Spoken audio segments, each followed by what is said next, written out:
হিজাব পরে ড্রাম বাজানো সেই নাজিয়া সামান্থা। সমালোচনার আগে কি তার পুরো গল্পটা জানা দরকার নয়? সম্প্রতি সামাজিক যোগাযোগ মাধ্যমে সবচেয়ে আলোচিত নামগুলোর একটি হলো নাজিয়া সামান্থা।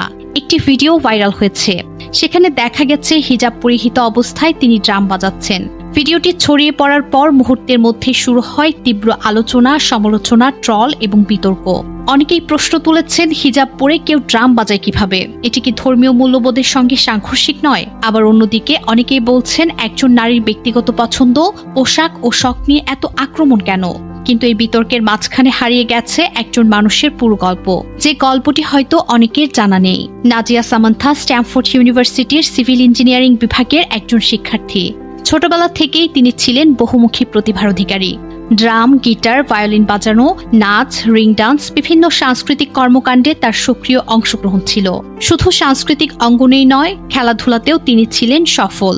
ব্যাডমিন্টন ও ফুটবলে অসংখ্য পুরস্কার অর্জন করেছেন। অর্থাৎ তিনি এমন একজন তরুণী যার জীবনে একদিকে ছিল শিল্প সংস্কৃতি আর অন্যদিকে ছিল খেলাধুলার সাফল্য। কিন্তু তার জীবনে আরেকটি দিকও ছিল। তিনি নিয়মিত নামাজ পড়তেন, রোজা রাখতেন, ধর্মীয় অনুশীলনের চর্চাও করতেন। গত বছর হজ পালনের পর তার জীবনে একটি বড় পরিবর্তন আসে। তিনি হিজাব পরা শুরু করেন। শুধু তাই নয়, ধীরে ধীরে নিজের অনেক পুরনো অভ্যাস ও শখ থেকে দূরে সরে আসতে থাকেন। গিটার ছেড়েছেন, ভায়োলিন ছেড়েছেন, ডান্স ছেড়েছেন, রিং ডান্স ছেড়েছেন। অর্থাৎ জীবনের বহু প্রিয় বিষয় থেকে নিজেকে সরিয়ে নিয়েছেন নিজের বিশ্বাস ও উপলব্ধির জায়গা থেকে। এমন সিদ্ধান্ত সহজ নয়, কারণ মানুষ সাধারণত নিজের পছন্দের জিনিস ছেড়ে দিতে চায় না, বিশেষ করে যখন সেই জিনিসগুলো তার পরিচয়ের অংশ হয়ে যায়। কিন্তু নাজিয়া সেই পরিবর্তনের পথে হাঁটার চেষ্টা করেছেন। সম্প্রতি বিশ্ববিদ্যালয়ের একটি অনুষ্ঠানে বিশেষ অনুরোধে তিনি ড্রাম বাজান। সেখান থেকেই ভিডিওটি ভাইরাল হয়। এরপর শুরু হয় ব্যাপক সমালোচনা। পরিস্থিতি এমন পর্যায়ে পৌঁছায় যে তার বাবাকেও প্রকাশ্যে বক্তব্য দিতে হয়। তিনি মানুষের কাছে ক্ষমা প্রার্থনা করেন এবং বলেন তার মেয়েকে পরিবর্তনের জন্য সময় দেওয়া উচিত ছিল। এখানেই সবচেয়ে গুরুত্বপূর্ণ প্রশ্নটি উঠে আসে, একজন মানুষ কি একদিনেই সম্পূর্ণ বদলে যায়? বাস্তবতা হলো না, মানুষের পরিবর্তন একটি দীর্ঘ প্রক্রিয়া। কেউ একদিনে খারাপ থেকে ভালো হয় না, আবার কেউ একদিনে শতভাগ পরিপূর্ণ হয়ে যায় না।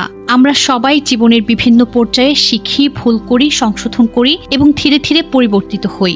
ইসলামও মানুষকে সংশোধনের সুযোগ দেয়। কুরআন ও হাদিসে তাওবা, আত্মশুদ্ধি এবং ধাপে ধাপে উন্নতির বহু উদাহরণ রয়েছে। তাই যদি কেউ ধর্মের দিকে ফিরে আসার চেষ্টা করে, তাহলে তাকে উৎসাহ দেওয়া কি বেশি উপকারী নয়? পরামর্শ দেয়া যেতে পারে, মতভেদ থাকতে পারে, ধর্মীয় দৃষ্টিকোণ থেকে সমালোচনাও করা যেতে পারে, কিন্তু অপমান, বিদ্রূপ, গালি বা ব্যক্তিগত আক্রমণ কি সত্যি কাউকে ভালো পথে আনে?